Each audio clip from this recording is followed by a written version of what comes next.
Erev Shabbos Parashas V'Eschanon. This week's parasha, in the third aliyah, besides for being jam-packed with the million V'Eschanon V'Eschanon and on Tefillah and the Moshe Rabbeinu and Shema.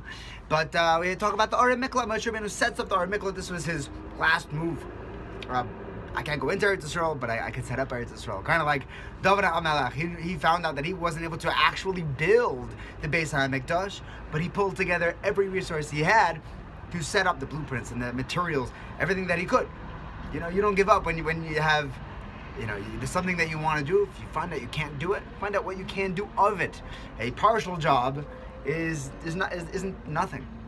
50% is 50%, and then everyone else just needs to pick up the rest, and it's still al shemai, right? It's the front gates didn't open on the Beis HaMikdash until they recalled David HaMelech. In any event, the Orei Mikla was a fascinating place. Obviously, it's not a particularly joyous place. People went there when they killed by mistake Bishuvi.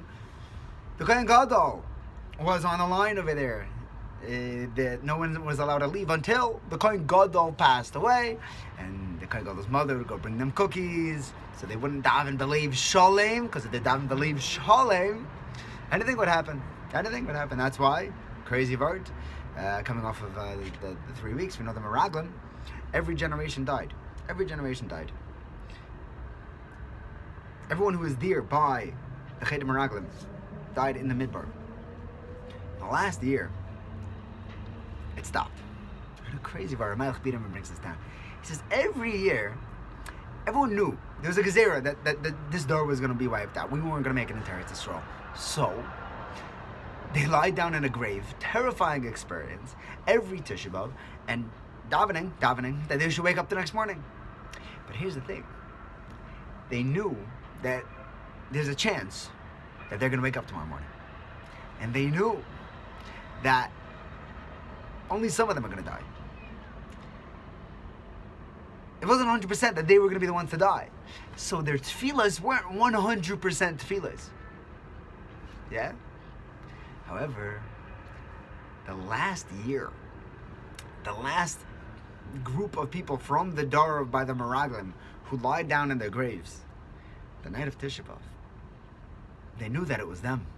They were the only ones left. So when they davened, they didn't have a havamina that they were going to get out. It was a pure 100% tefillah.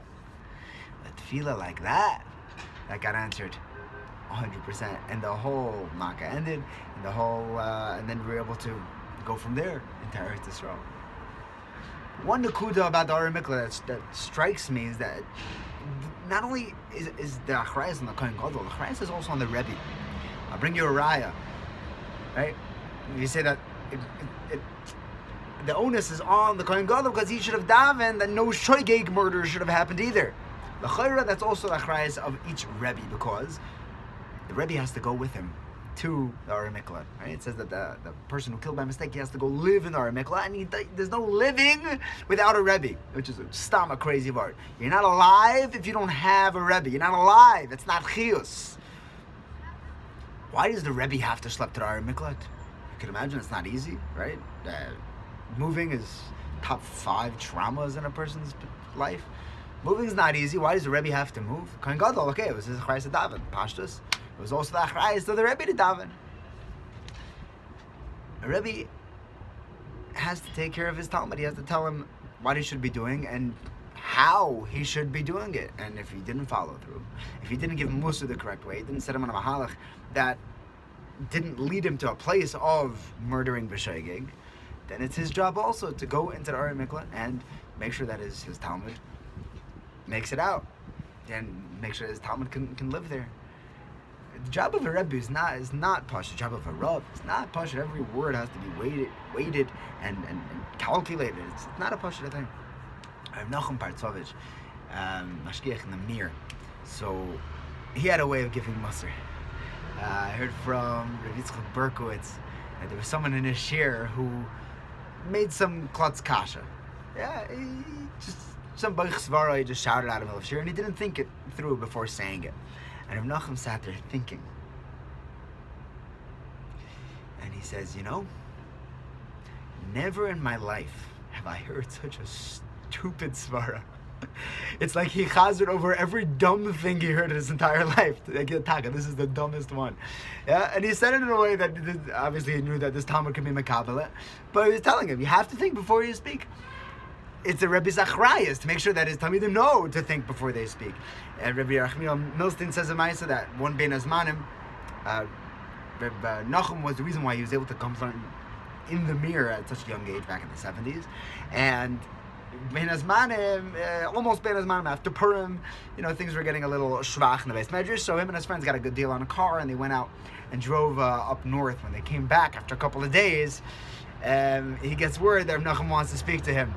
Yeah, and he starts shaking in his boots. You do what you gotta do. So he grabs a Gemara and he chazers over everything that they had learned over the last 4 days that he missed. And 7 years ago, the last cycle, everything that Reb Nachum taught then. So he's not holding in the sugya.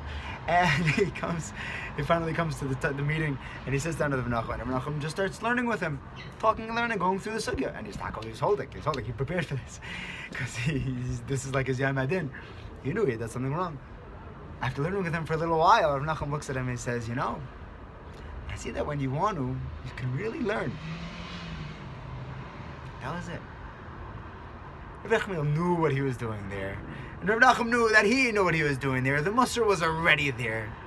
He had to let him know that, you could do better than this. I believe in you. I could see that you're a Ben Torah. I could see that when you take off a couple days of learning, you're giving up some serious learning. Your learning is chashuv. There's a mesikus and an effective way of giving Mussar, building people up, showing them what they can be doing better, how they can be doing better, how important it is for them to be doing better. And the achrayus of a Rebbe follows them all the way through into the Arei Miklat. May we be zeichet to find Rebbeim like that, to be Rebbeim like that.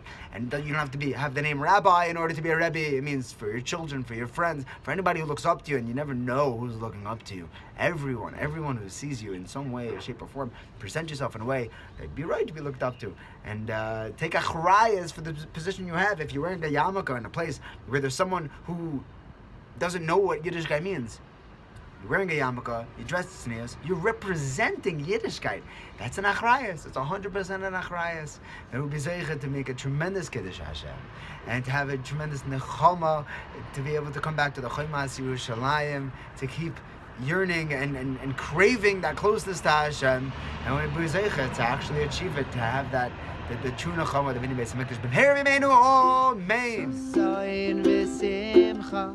Nas yagoin v'anachom Bishuvi Yerushalayim.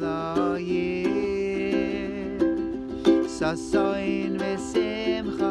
Nas yagoin v'anachom Bishuvi Yerushalayim. Sasoin v'simcha. Nas yagoin v'anachom Bishuvi Yerushalayim. Sasoin v'simcha, nas yagoin v'anachom Bishuvi Yerushalayim. Bishuvi, Bishuvi, Bishuvi Yerushalayim.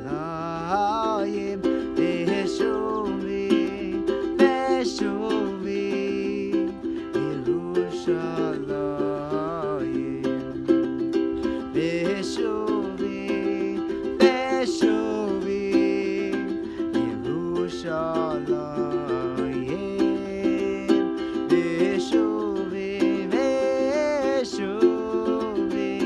Yerushalayim. Good Shabbos.